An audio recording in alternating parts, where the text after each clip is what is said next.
Ang Milky Way, ang ating tahanang kalawakan, ay nabuo mahigit 13 bilyong taon na ang nakalipas, hindi nagtagal matapos ang Big Bang.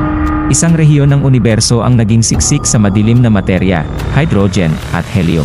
Ang mga unang elemento na ito ay nagsama-sama sa ilalim ng puwersa ng gravity, bumubuo ng mga unang bituin, at kumpol ng mga bituin. Ang mga kumpol na ito ay nagmerge sa paglipas ng panahon, lumalaki, at nagiging mas komplikado, na naging binhi ng kung ano ang magiging Milky Way. Sa mga unang yugto nito, ang Milky Way ay malayo sa pagiging isang kahanga-hanga na spiral na nakikita natin ngayon. Sa halip, ito ay isang magulong pagsasama-sama ng gas, alikabok, at mga bituin. Lumaki ito sa pamamagitan ng paglamon ng mas maliliit na protogalaxies. Nagmerge sa mga ito sa mga gravitasyonal na sayaw na nag-iwan ng mga bakas ng mga bituin na nakakalat sa buong halo nito. Sa panahong ito, ang ilan sa mga pinakamatandang bituin na nagniningning pa rin hanggang ngayon ay ipinanganak, bumubuo ng mga globular cluster na umiikot ngayon sa kalawakan na parang mga sinaunang tagapagbantay.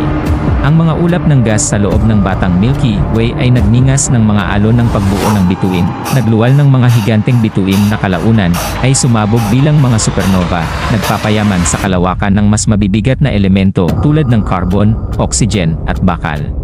Mga 10 bilyong taon na ang nakalipas, nagsimulang mabuo ng Milky Way ang iconic nitong spiral na istruktura.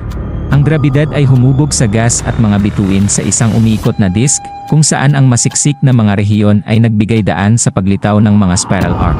Ang mga arm na ito ay naging sentro ng aktibidad ng pagbuo ng bituin, tahanan ng maliwanag na mga batang bituin, at makulay na mga nebula. Sa gitna ng kalawakan, isang napakalaking itim na butas, ang Sagittarius, nagsimulang magpakitang gilas. Habang kumakain ng nakapaligid na materya, ito ay lumaki upang maging supermassive black hole na kilala natin ngayon, kahit na ang aktibidad nito ay tahimik na sa mga huling panahon. Hindi huminto ang paglaki ng Milky Way. Sa loob ng bilyon-bilyong taon, nagpatuloy itong nagmerge at lumamon ng mas maliliit na kalawakan. Isa sa mga pinakakahalagahang pangyayari ay ang banggaan sa Gaia Enceladus, mga 8 hanggang 10 bilyong taon na ang nakalipas, na nagdala ng bagong alon ng mga bituin at binago ang halo ng kalawakan. Hanggang ngayon, ang mga labi ng mga nakaraang banggaan na ito ay nananatili. Ang mga agos ng mga bituin mula sa mga nilamon na kalawakan ay naglalakbay sa paligid ng Milky Way, tahimik na paalala ng marahas nitong nakaraan. Sa kasalukuyan, ang Milky Way ay isang malawak at abalang metropolis ng kalawakan. Sumasaklaw ito ng humigit kumulang 100,000 light year sa diameter, at naglalaman ng mahigit 200 bilyong bituin, kasama ang hindi mabilang na mga planeta, buwan, at iba pang mga celestial na bagay. Ang istruktura ng kalawakan ay isang obra maestra.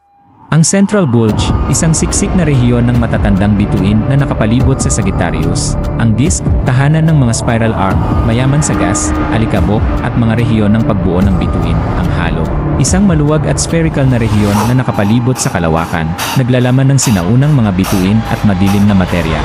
Ang galactic halo, sa paligid ng Milky Way ay isang malawak at bihirang populated na halo ng mga bituin at madilim na materya. Tahanan ito ng mga sinaunang bituin na nagbibigay ng sulyap sa maagang kasaysayan ng kalawakan. Warp disk, sa kabila ng karaniwang paglalarawan na flat, ang disk ng Milky Way ay baluktot at pilipit. Posibleng dulot ng pakikisalamuha sa mga kalapit na kalawakan tulad ng Large at Small Magellanic Clouds. The Invisible Scaffold, ang madilim na materya, isang mahiwagang anyo ng materya na hindi naglalabas ng liwanag, ang namamayani sa Milky Way. Ang gravitasyonal nitong puwersa ang humahawak sa kalawakan, ngunit ang eksaktong kalikasan nito ay nananatiling misteryo, mga di masasagot na misteryo, ipinapakita ng mga obserbasyon na may malaking dami ng nawawalang baryonic matter sa kalawakan, nakatago sa mainit na gas o iba pang mailap na anyo. Sa puso ng Milky Way ay nakatago ang isang supermassive black hole, ang Sagittarius. Sa bigat na katumbas ng 4 na milyong araw, ito ay may mahalagang papel sa pag-regulate ng dynamics at ebolusyon ng kalawakan. Dormant giant, bagamat kasalukuyang tahimik, ang mga nakaraang pagsabog ng Sagittarius ay nag-iwan ng mga bakas sa anyo ng malalaking gamma ray bubbles na umaabot sa itaas at ibaba ng kalawakan.